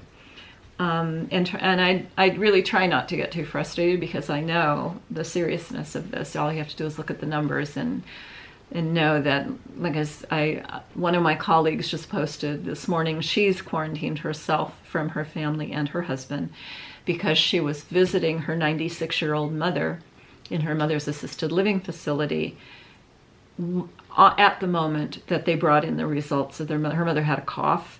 And they brought in the results of her COVID test, and she tested positive. So she had to be removed immediately from the assisted living facility and put into an isolation facility. My friend's last vision of her mother at this point was they were standing off to the side while her mother was wheeled into the back door of this isolation facility. And you know, we're all aware that what that means is a 96-year-old woman with COVID-19. What are the chances of her coming out? And that may be for my friend, who she's just been nothing but support for her mother her whole life, and vice versa. Her mom is awesome. That may be her last memory of her mom, was watching her go in the back door of this isolation facility. They will not be able to be with her, hold her hand at any point in this process. And meantime, then my friend, this is her last year of teaching, and she's going to retire, and she's teaching home economics over the computer, and now is isolating from her husband because she's been exposed to COVID-19, and she doesn't want to take, she left the facility where she was visiting her mom and went into quarantine at her home because she doesn't want to expose anybody she loves to it. That's personal. That's not just a number. That's somebody I love going through this hell. And so if nothing else, it just makes me want to be more careful with my own loved ones. So yeah, I'll stay locked up. At least the things I like to do lend themselves to isolation, for sure. Okay, so I'm tired now. I think that's all I have to share. I had a bunch of fabric out here I was going to share with you as I decided what project envelopes to do. I think MAYnia for me is probably going to be a weekly report where I show 7 pieces. So at the end of the week 1 through 7, May 1st through May 7th, I will show you what I accomplished on those 7 pieces if I did, and then do that once a week. I'm not going to do a daily report. I don't know if people do that. I've been trying to watch FlossTube to see how people do MAYnia, and it kind of seems to be whatever you want it to be. So for now, I have a list to update, and then I get to have the fun of going and picking fabric to make project envelopes for all of these projects. I'm so excited to do this. Just the timing of all of this. I don't believe in coincidences. I believe that I was brought to FlossTube because the universe knew that what was coming for us. The universe knew what it was sending to wake us up. So, lecture over. Hope you're all surviving it okay, in all the different ways, not only physically, but emotionally, mentally. It gets iffy for me. My son posted two beautiful pictures of my grandson this morning. He messaged them to me. And the little boy was just laying on the couch, kind of half asleep, in a sunbeam. He looked just beautiful. And I wrote back to my son, I hate it that I have to ask you this, but is he okay? And my son said, oh yeah, he's just lounging, waiting for Thomas the train to come on. And I was like, okay, good. And I just told him, I said, I'm fragile. I'm very fragile right now. I'm so worried about all of the people I love. And I know we're all in that place. And so, it doesn't do any good to sit and worry. You got to keep, and that's what he said back. He said, Mom, just try to stay busy. And I said, yep, I will. I promise. Here it all is. Things to do, fun things to do, rewarding things for me to do. So I'm going to shut this off. I'm going to wish you well. I'm going to actually edit it this time and try to get it posted. That'll be my afternoon into the evening today. I don't think I'm going to go out. The ocean breeze has come up, but it's pretty warm up there, and I just don't think I'm up to this. So, all right. See you next time. Bye.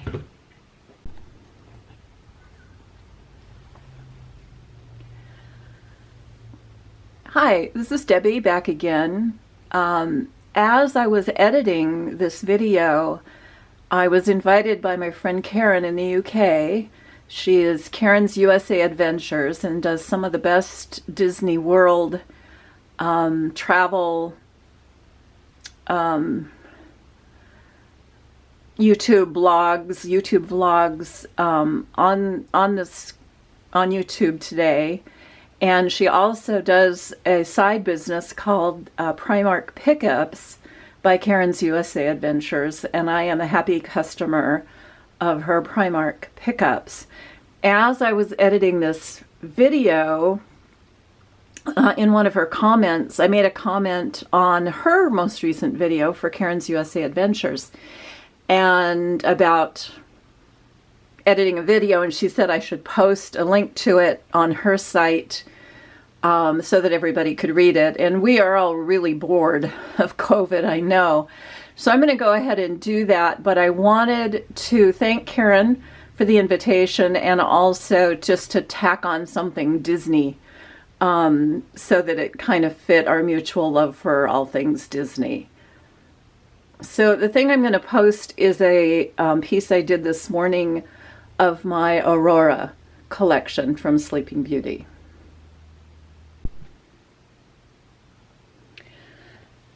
Well, good morning. I'm up getting ready to have one of my what I call dirty days. I'm going to be working in the garden, getting dirty. And before I started that, I made my tea, and while it steeps, I went out and cut some roses for the house. And I'm so delighted with this little arrangement that I put together and put on my Sleeping Beauty shelf in the happy room, in my sewing room, that I decided to come in and document it while it still looks halfway decent in here. So here are the roses that I cut. And I think that little bird, I fell in love with this vase years ago, and my mother bought it for me for my birthday. Normally I just put miniatures in here, but today I had some buds. I had a floribunda that I needed to debud, and they were so cute that I decided to bring them in. So this rose is Sexy Rexy, and most of the season it will be covered with these true pink roses. This one, I believe, yeah, I'm already in the house and can't remember. I think might be, let me think this through. That one might be Apricot Candy, but I'm not sure. But anyway, I decided, took a look at my Sleeping Beauty collection. Sleeping Beauty is my favorite Disney classic animated movie. And mostly because I saw it when it came out in the theater in 1959. I was 8 years old. And you just never get over a first love like that, I guess. So I do love this movie. And this is my favorite scene, this woodland scene. Sorry, it's still early morning, and this is the first time words have come out of my mouth. And I decided only to collect Aurora as she is depicted in this woodland scene.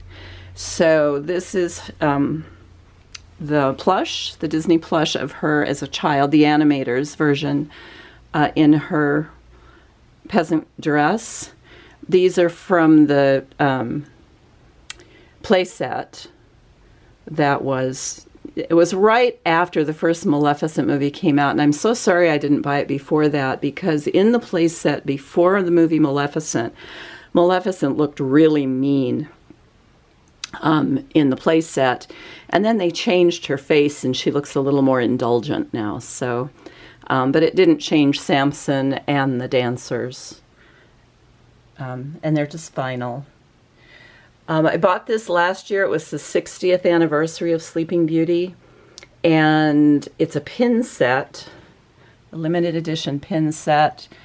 Here's a pin here of Philip and Samson, the owl and the birds. He doesn't have the squirrel on his head holding the hat. She's in her peasant garb. The squirrels are here watching, and then the bunnies are in the boots over here. It was a huge splurge for me, but I had the money at the time, and I could do it, and I'm not sorry. These are the new Funkos of the fairies, and they were supposed to be an exclusive edition for Comic-Con, and Comic-Con was canceled, so they were available online. I was watching Game Boys. Tim on Game Boys got his, and I put it on pause and went to see if they were still available, and feel really lucky that they still had a set for me. I don't really collect Funkos. I collect fairies, the fairies from Sleeping Beauty, Flora, Fauna, Merryweather, and Maleficent. And so that's why I got them. The fairies from the play set. And another indulgence for myself, this is a fantasy pin. Fan as in fans made it. It's not an official Disney pin. And it was expensive, but it was a limited edition of 50, I believe. And I just loved it. And I said, okay, you're going to have one good pin in your life. This is going to be it. So you've got Aurora. Given a peck to Owl. He's embarrassed by it. The tiny birds are holding his cloak, getting ready to kind of wrap it around her. The bunnies are here, and the squirrels are here, and then the briar roses, the pink roses, are around the base. It was by, oh rats, I don't know, Megan something. Meg ampersand something, and I'm not going to take it off to see. This is the Jim Shore Aurora piece. I didn't even know it existed. It was kind of an accident that I found out about it. One of those Amazon things. I was ordering another piece, and they popped up one of those ads that say, hey, if you like that, you might like this. And boy, I snapped that up when I could. I think it's just exquisite. My sister gave me a gift card for my birthday last year, and I spent it on the Three Fairies Jim Shore piece. And then this is another, this is the way I like to display pins. I get an inexpensive frame, make a backdrop, or download and print a backdrop from the internet. And usually they are the background posts from the animated movies. I'm not sure this one is. Once I got this all put together, I wondered if it was a piece of fan art. And if it is, I apologize for ripping you off. But let me know in the comments and I'll be sure you get credit. And if you want me to take it down, I'll do that too. But I think it was Disney. At any rate, the fauna, this is Flora, Fauna, Merriweather, Aurora and Philip dancing, and then Stefan and Herbert are saluting the fairies for having rescued their children. So that's that, and then a few little birds tucked in here and there, and I am just delighted with this little shelf. I think it looks really cute. It sits under my Eliza DeVries joy piece, and definitely brings me joy. Right, nice memories attached to this movie all the way around. So yeah, I wanted to share that out before it falls apart, gets dirty, petals fall off the roses, and so on.